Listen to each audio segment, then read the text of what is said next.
wabarakatuh. Salam sejahtera untuk kita semua. Perkenalkan, nama saya Jelani Kastiawati dengan NIM 212200362, Prodi Ekonomi Syariah, Fakultas Ekonomi dan Bisnis, Universitas Almata, Yogyakarta. Di sini saya akan mempresentasikan salah satu materi dari mata kuliah Dasar Ekonomi Islam guna memenuhi tugas ujian tengah semester. A. Teori penawaran. Dalam analisis ekonomi, penawaran adalah jumlah barang atau jasa apapun yang ingin dijual produsen dalam kondisi tertentu. Biasanya dilambangkan dengan konotasi QS. Teori penawaran umum dalam ekonomi konvensional ada dua bentuk teori. Yang pertama, teori penawaran produsen tunggal, dan yang kedua, teori penawaran pasar. B. Hukum penawaran. Hukum ini menentukan bagaimana penjual ingin menawarkan barang mereka ketika harga tinggi dan apa keinginan mereka tawarkan ketika harga rendah. Hukum tersebut menunjukkan adanya hubungan penawaran dengan harga. Semakin tinggi harga suatu barang, maka semakin banyak barang yang ditawarkan penjual. Begitupun, semakin rendah harga suatu barang, maka semakin rendah juga jumlah pengiriman untuk barang tersebut. Hukum tersebut menunjukkan adanya hubungan penawaran dengan harga. C. Faktor yang mempengaruhi tingkat penawaran. Sebagai mekanisme ekonomi, penawaran dihasilkan oleh beberapa faktor yang mempengaruhi. Faktor yang mempengaruhi produsen dalam melakukan produk adalah harga itu sendiri, harga komoditas lain, biaya dan ongkos produksi, tujuan produksi perusahaan, dan teknologi yang digunakan. Faktor-faktor yang menentukan pengiriman barang ke stasiun adalah: yang pertama, biaya dan teknologi; yang kedua, jumlah penjual; yang ketiga, dugaan tentang masa depan; dan yang terakhir, kondisi alam. D. Fungsi penawaran.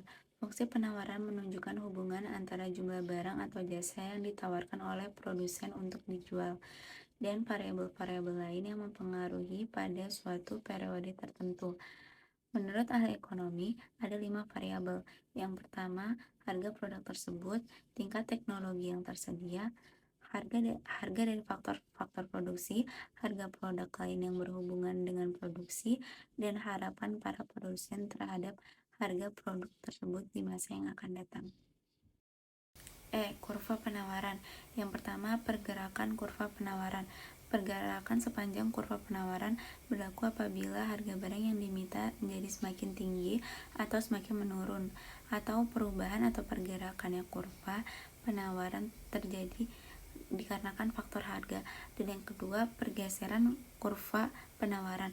Pergeseran kurva ke kanan atau ke kiri terjadi apabila terdapat perubahan yang ditimbulkan oleh faktor, bukan harga. Misalnya, ketika biaya produksi turun atau naik, maka jumlah penawaran akan naik atau turun. F. Teori biaya produksi.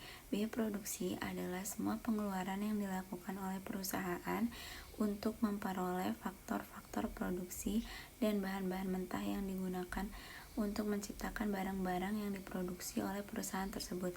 Faktor produksi ada jangka pendek dan jangka panjang. Teori produksi jangka pendek adalah jangka waktu di mana sebagian faktor produksi tidak dapat ditambah jumlahnya. Teori biaya produksi dalam jangka pendek dibagi menjadi dua. Yang pertama, dalam hubungannya dengan tujuan biaya, itu ada biaya langsung dan biaya tidak langsung. Dan yang kedua, dalam hubungannya dengan volume kegiatan. Yang pertama, biaya tetap total adalah biaya yang tetap harus dikeluarkan walaupun perusahaan tidak berproduksi.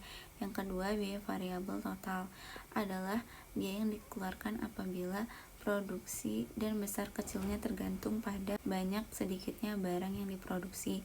Dan yang ketiga, biaya total adalah jumlah keseluruhan biaya produksi yang dikeluarkan perusahaan yang terdiri dari biaya tetap dan biaya variabel.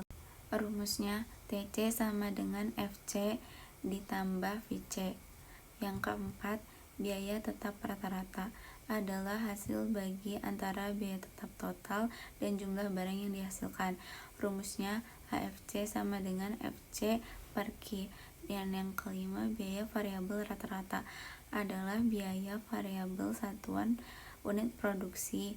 Rumusnya, AVC sama dengan VC per Q. Teori produksi jangka panjang.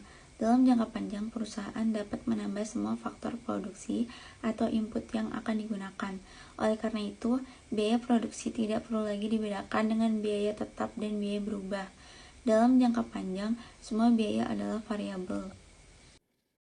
Adapun faktor-faktor biaya produksi adalah segala sesuatu yang dibutuhkan untuk memproduksi barang dan jasa.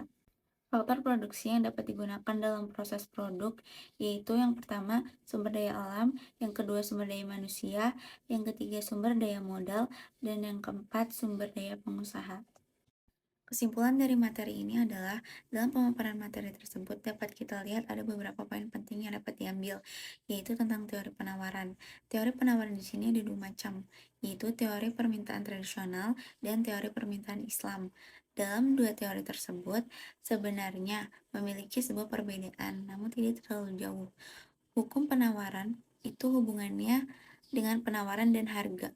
Dalam teori hukum penawaran dijelaskan bahwa jika barang yang ditawarkan sangat banyak, maka harga barang tersebut cenderung turun. Dan jika jumlah penawaran barang tersebut relatif sedikit, maka harga yang ditawarkan akan naik. Teori biaya produksi. Konsep teori produksi merupakan beban yang harus ditanggung produsen untuk menghasilkan suatu produksi. Sedangkan yang dimaksud dengan biaya produksi adalah biaya yang dikeluarkan untuk memproduksi suatu barang yang dikeluarkan oleh suatu perusahaan. Sekian presentasi dari saya, kurang lebihnya mohon maaf. Wassalamualaikum warahmatullahi wabarakatuh.